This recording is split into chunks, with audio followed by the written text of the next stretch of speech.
CT excitation test, part 4, saturation point and varying frequency. As mentioned earlier, the core losses include Foucault and hysteresis, and its model is as you can see here. By using this relation, we can obtain the Foucault and hysteresis resistance models, which Foucault resistance model is linear and independent from the voltage, while hysteresis resistance model is nonlinear and dependent on the voltage. If the CT primary is open and voltage is fed from secondary side, since RCT and the current drawn from the source is clear, the voltage of the parallel branch is calculated using V terminal minus RCT times I.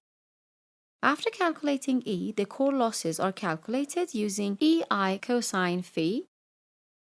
By having the core losses value and its extended formula, it is possible to calculate Ke, Kh, and X by solving the three equations in the three-variable system. To solve these equations, it is possible to apply three different voltages, but if the frequency is the same, its determinant turns 0 and no answer can be obtained from the variables. Therefore, it is better to apply one of the voltages with a different frequency. In the first step of solving these equations, with V1 and F1 as voltage and frequency, Ke and Kh times f to the power of 1 minus x parameters can be obtained using two equations in the two variables system.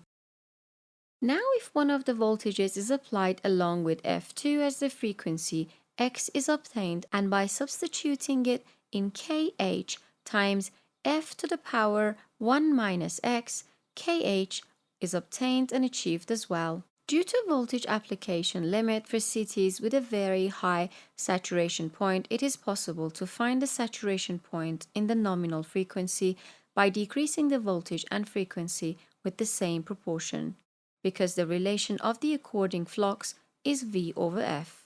But does changing the frequency change the CT system?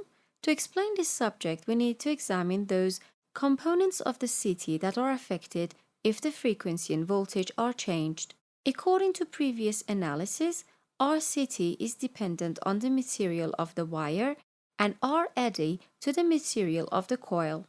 In XM branch, due to the proportional change of V and F and the stability of the flux, this branch remains unchanged as well. Therefore, the only parameter affected by the voltage and frequency is hysteresis resistance, which was obtained. Now suppose that to obtain the saturation point, the fed voltage and frequency are split in two.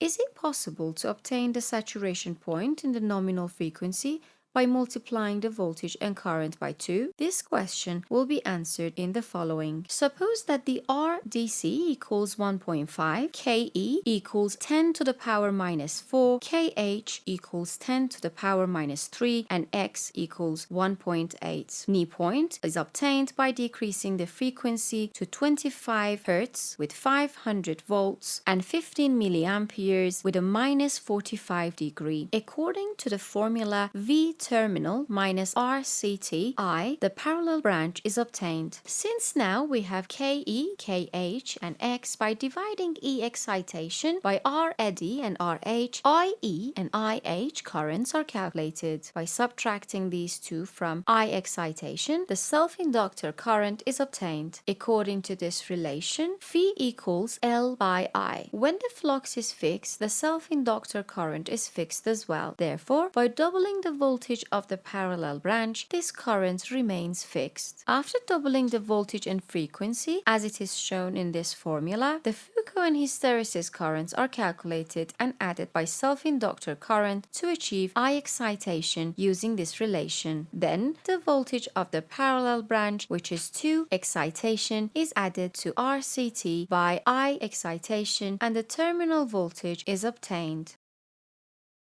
Decreasing the frequency and performing the test. As you know, the maximum output voltage of a device in one-phase mode is 450 volts. Usually, to avoid damaging the measuring equipment, measuring CTs go to saturation in low voltages. But the saturation voltage of some protection CTs such as TPX, TPY, and TPZ is too high and is beyond the ability of the device. To test these CTs, it is possible to increase the voltage until the CT goes to saturation, but some scientific scientific references suggest that high voltages must not be fed into CTs because high voltages can damage the insulation of the equipment. Another method for excitation test in CTs with too high saturation voltage is to decrease the frequency. This method is also mentioned in the standard CT excitation test, which can be performed with an AMT 105 device. As you saw, the knee point of a 5P10 protection CT in 50 Hz frequency was measured to be about 159 volts. If you wish to specify the value of the final voltage and injected frequency manually, you need to uncheck calculated from test object option and fill frequency and V-end fields. For example, 25 Hz and 186 volts are entered as frequency and final voltage respectively, which means 372 volts in 50 Hz frequency. Note that by changing the voltage, it is highly likely that the wiring changes as well. In this method, the magnetize option is checked by default so that the magnetic residue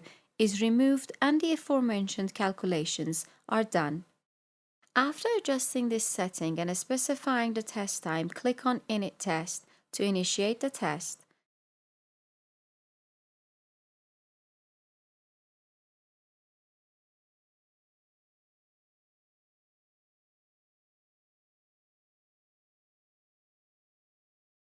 As you can see in the signal view, by decreasing the frequency and equating the knee point is almost equal with what measured in 50 Hz frequency. Therefore, in cases where the CT saturation point voltage is beyond the limit of the device, by decreasing the frequency, you can measure the knee point and its saturation.